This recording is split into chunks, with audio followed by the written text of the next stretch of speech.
So, ladies and gentlemen, please, PJ Harris. I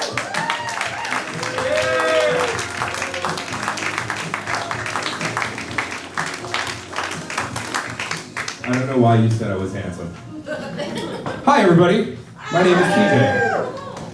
I am not a stand-up comedian by any means, but I do have a lot of really good stories. I'm going to start off with one that kind of leads me to why I'm up here. And it's about the first time I got arrested. As a very, very young man at like maybe 12. So you gotta understand how I became a DJ also. Because at the age of 12 I got arrested. I got arrested, I brought a knife to school. It was the first year in Pittsburgh Public Schools you were not allowed to bring weapons onto a school grounds. I didn't know, it's a fucking pocket knife. Not really a big deal, right? So, this is my mom, and she fucking died.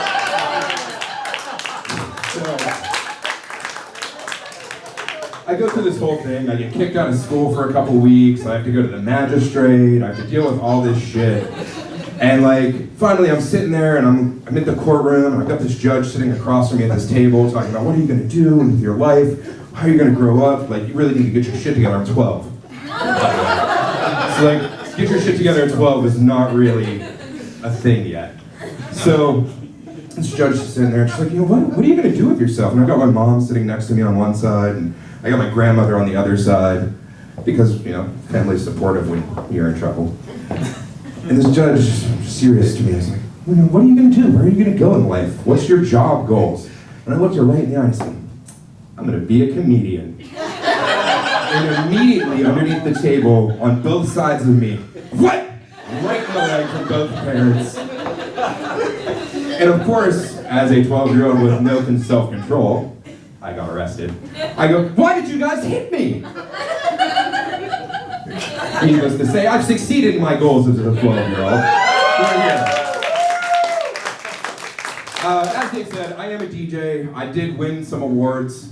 This is very new to me. I won't lie, I'm super nervous to be in front of you guys, because normally when I get up and talk, it's like, ladies and gentlemen, welcome to this fabulous wedding. This guy's giving away his penis for the rest of his life to one lucky person, and that is it. And they pay me a lot of fucking money to do that. It is insane.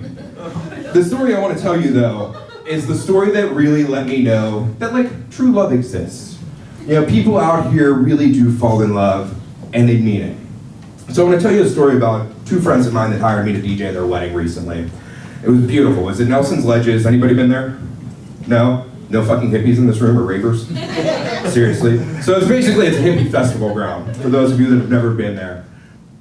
They do drugs. They party. They have a good time. It's a really chill place. My friends are hippie type people. You know, the type. Tie-dye dresses, dreadlocked hair. They fit the MO. So, they called me up 2 weeks before the wedding. They had not done any of their planning yet. Right? So I'm talking to them on their phone. I'm like, hey, how's the things going? You know, they live in California. They're getting married in Ohio, so they're renting an RV to drive all the way across the country. What could possibly go wrong, right? So we get to their wedding day 2 weeks before their wedding, and we're talking. And we're like, you know, how's the things going? You know, is everything all right? Like, oh man, we're having a really shitty time. Our barn caught on fire. We lost a lot of our shit. I'm like, oh, that sucks. You know, or is it going to affect the wedding? No, we're great. We're going to get here, no problem. Cool. I'll see you guys in a couple weeks in Ohio.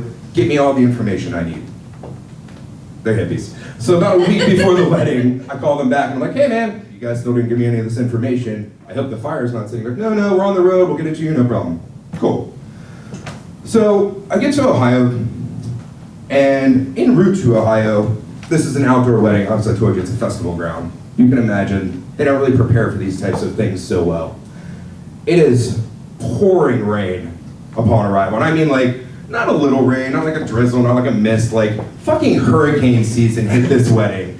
We're talking sideways gusts of water coming at me. It's coming from below, it's coming from the side. I'm fucking drenched. And I've only been standing outside my car for like 2 minutes at this point.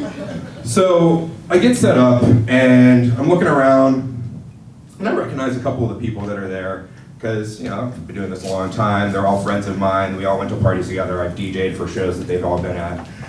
And within like 30 seconds of finishing up DJing, this guy I've known for years walks up to me. He's like, hey man, do do you want to do some ketamine? And I'm just like, let me finish setting up, give me 30 seconds. So, I finished getting set up, and I'm like, I got like half an hour to kill, fuck it, what's the worst that could possibly happen here? So I go and I disappear into a porta potty, and I come back like walking kind of like this a little bit. That's not what ruined the wedding though. So, we proceed to get set up, and I get some music going, and everybody's kind of hanging out. And this is the type of crowd where like the people in the seats have like handles of whiskey, and joints are being burned, and like, you know, it's very informal, so you're like, whatever, we're gonna have a good time. I can be fucked up, you can be fucked up. So, I've been here for about an hour at this point, when I start to realize, like, nobody's here. There's like 20 guests, no bridal party, no groomsmen, no officiant, nobody. I'm like, what the fuck is going on here? So finally I like track somebody down, I'm like, oh yeah, we'll be over, we'll be ready. We're supposed to start at 3:30, it's about 4 at this point, maybe 4:15. Guests are sitting there, everybody's drinking. I'm like, all right, whatever, I'll just keep playing music. 4:30 turns into 4:45. 4:45 turns into 5, and I'm like, all right, somebody's got to do something here. So I track down my groomsmen, and they're like, all right, man, I promise we're gonna get started real soon. We're just finishing up some few things in our RV, and I'm like, somebody's way too high, aren't they? And he's like, yeah, obviously. So we finally get all of our groomsmen over there. And at this point, like, the families are drenched. People are not miserable, mostly because they've been drinking and smoking weed all day. So he tells me, you know, they're gonna come over in like 15 minutes. We're gonna get this thing started. We're gonna actually have a wedding. Great, I'm here no matter what, dude. I'm staying right in this corner. So eventually the bride rolls up, and she's in like a golf cart because it's a really classy establishment.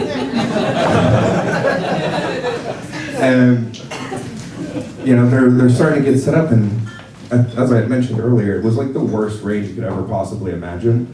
And when I say it was the worst rain, we're getting married under a pavilion, which now has its own creek flowing through it. Boats are coming through. Ducks are starting to build nests on the side. Do ducks build nests on them?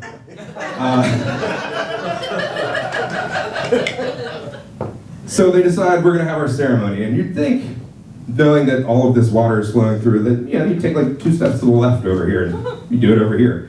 Instead, they decide they're gonna roll out her aisle of plastic fabric, whatever, it was like a long tablecloth or some shit that she walked down, right through the middle of the stream. Just like, yeah, who cares, fuck it, we're already this far in, let's go. So we get that set up, and then her dad walks over and he's like, hey man, got a problem. I'm like, what the fuck else could be the problem right now? Like, you've got the creek situation figured out, we're all here, we're brides ready, music's on, what's wrong? We're Jewish. We don't have a glass for her to step on. I'm like, okay, all right, I'm a problem solver. Let's see what I can come up with. Now, Nelson's Ledges, since you've never been there, has a very strict no glass policy. No bottles, no jars, nothing. So I go to like the 2 food vendors that are there, because they're setting up for a music festival at the time. There's not a lot of people there. I'm like, hey, do you have anything? This guy hands me an empty artichoke jar with like 1/2-inch thick glass. Never gonna work, dude. I'm gonna kill somebody with this thing. So I'm like looking around, trying to figure it out. Mind you, I've also been, you know, partaking. So eventually I was like, fuck it, man, I give up. And I went and I found a guy that had a plastic bottle, and I came back with that. And I was like, hey, man, this is the best I got. And he's like, it'll have to do. I'm like, great, let's make this happen. And then he looks at me again, he's like, hey, man, I got another problem. What? I got the bottle. He's like, we don't have a napkin to cover it with. I'm like, who needs a napkin to cover a bottle? So I'm like, all right, here's what I'll do. Give me 1 second. I stood like this. And I just looked around, and I spotted a guy right over there with a bandana on his head, and I said, give me 1 second. And I walked over to the gentleman, and I said, excuse me, sir. Can I ask you something? He said, well, what's up, man? Would you like to be a part of this wedding? What do you mean, do I want to be? I'm like, no, seriously. Do you want to be a part of this? How can I help? You know? It's like, I really need your bandana. And he looked at me with the craziest look. He's like, are you fucking kidding me? And all I could do was Yeah, does this look like the face that's kidding? Can I just have the fucking bandana? I got a job to do. He gives the bandana up. Like, all right, we've got this, we've problem solved, we are going to have a wedding. Got him the bandana, got him the bottle, music's going, we're walking down the aisle like, yes, we got this. Our bride and groom, lovely couple, they've been together for 6 years. They have a beautiful son, curly blonde hair, amazing little kid. Also spawn of hell, demon child at some points. So the ceremony has started, everybody's talking, and they're doing their thing, and they're in the middle of their vows, and the kid's like, man, I really want some attention at this point. So of course he like goes over and interrupts, and he's like, hey dad, you know, pick me the fuck up, let's go. And dad picks him up and he's like, never mind, I want mom, let's go, let's go. So she's holding him, she's got the bouquet, they're doing their vows, and all of a sudden, so out of fucking nowhere, man, this kid looks at his mom, he's like, and you're like, what the fuck just happened? And he does it again. And she holds him in, like, I don't know what she said to him or did to him, or she had drugs that she gave him. But that second one was it. He was done after that. He went back to grandma, sat down. We were trying to move on with this ceremony, no more fucking kids. We're finally to the point where like we're about to say our I do's and stuff, and you're like, oh, what the fuck else could go wrong? This is finally it. They're gonna be married. And all of a sudden, in like the corner of your ear, I hear, I'm like, who didn't turn off their fucking phone, right? And then I hear it's like surround sound now, all around me. And then my pocket does it. I'm like, what the fuck? I know I turned mine off. I'm a fucking professional. Flash flood warning because of all of the fucking rain. We're talking 300 people are setting up for a festival. All of their phones all around us are going off. Everybody at the wedding's phone is going off. There's nothing you can do about it. It stops the entire ceremony for like 3 minutes. We're just like,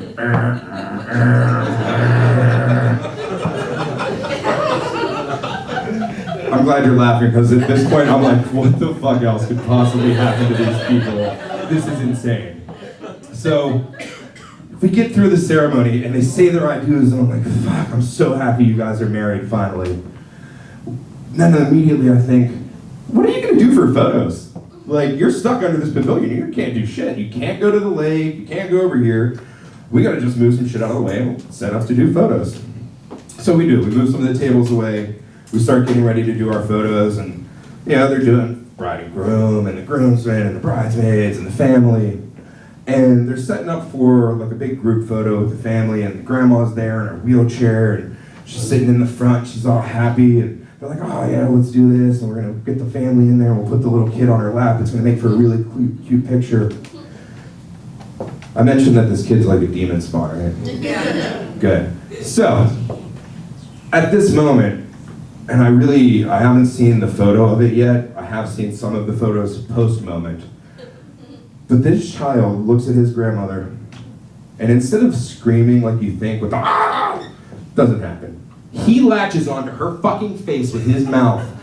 Encompasses like her entire chin. I'm talking rabid squirrel bite. You're gonna have to get shots after this. Fucked her day up. Like purples and yellows and greens, like the colors of the rainbow that you wouldn't even know blend together on this poor woman's face. And that was the end of photos. That was it. There was no more pictures happening for the rest of this wedding. Grandma's day is ruined. What else could go wrong, right? So, we finished photos. We got to feed people. They decided to hire one of the food vendors at the festival ground to cater for 200 people. Have you guys ever been to a music festival? I'll accept the Arts Fest or the Regatta, so you know how these fucking lines work, and it's not really a quick service thing. Whereas like you're supposed to have an hour to eat, we're talking like 2 hours later, it's like 8:30 at night now. We still haven't done our speeches, we haven't done a single dance, our sun's about to go down, it's about to be like lights out, there's nothing happening with this wedding. And I get into like, I'm a professional mode, I need to take control of the situation at this point. Too many bad things have gone wrong, let me step up, so I do. And I'm like, moving people into position, we're doing our dancing, and we're getting through all this shit, and I'm like, all right, we got this, we're gonna be through, we're gonna be happy. We got to speeches, and the first person does their speech, and they do an okay job. And then the second person gets up, and they do a little bit of a better job, but still really, it's just kind of an okay job. And then we get up to our third guy, and you can tell he's like the cousin that didn't really do much in life. He's like, I really love them. They're the greatest people of all time. He's older than, or younger than me, but he really inspired me to do better. I'm like, all right, we get it. And he's going on, and he's dragging out this speech, and like, I really wanted like that, you know, cue him to stop music, but I feel like that's really rude, so you can't do it. And then all of a sudden, I see the groom just take the fuck off. I'm like, what the hell is that? He's still talking about you. And then I see like 3 of the groomsmen take off. I'm like, oh, something's definitely happening now. I'm like, 5 more, 6 more. And then all of a sudden it's like me and the speech dude and like 2 cousins that nobody knows or talks to. And I don't know what the hell's going on. So I'm like, oh, fuck, whatever. This is just awful. I'm just gonna play music. It's what I do best. So I start playing music. And slowly but surely they come back. And I'm like, hey man, what the fuck happened? Why'd everybody run away? And then, oh, Brian Groom's RV caught on fire. I'm like, what? They just lost everything in a fire in California in the barn. Well, the good news is it wasn't actually the RV. It was just something smoking inside of the RV. Nothing's ruined. Oh, thank God. I'm like, we finally get there, we dance, we have a great time, and at the end of the wedding, I'm like, fuck, we made it. Everybody's happy, they're in love. And throughout the entire day, these 2 are telling me, like, doesn't matter what's happening to us. We're here, we got married, we love each other. That's all that matters. And it was really inspiring to hear that because, seriously, like, every fucking thing that could possibly go wrong went wrong in this wedding. I've never experienced anything like it in my life. And I'm like, fuck, we all got out alive. It's amazing. Except for Grandma. She died 2 days later. Rest in peace.